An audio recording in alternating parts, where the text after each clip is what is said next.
Wahai Ananda Muhammad Arifudin bin Dr. Andes Halis bin Basir SPD, saya nikahkan anak perempuan saya Nurulida Ramdhani dengan engkau dengan mahar 88 real, 100 tel emas dan seperangkat alat sholat tunai karena Allah.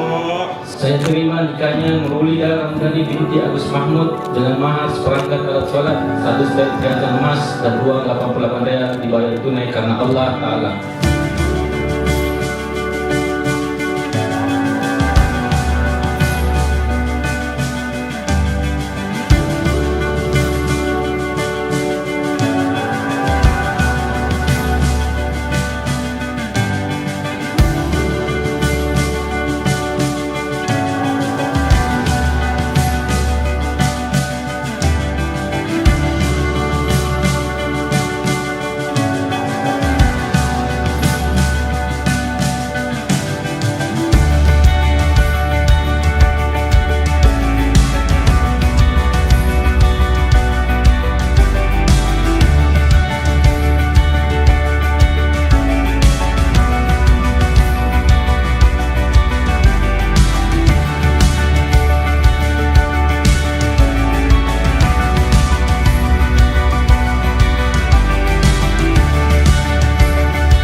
Ketika membeli seorang istri, 4 yang dipilihkan oleh Rasulullah.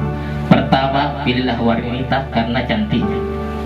Ya. Yang kedua, pilihlah wanita karena hartanya. Ketiga, pilihlah wanita karena keturunannya.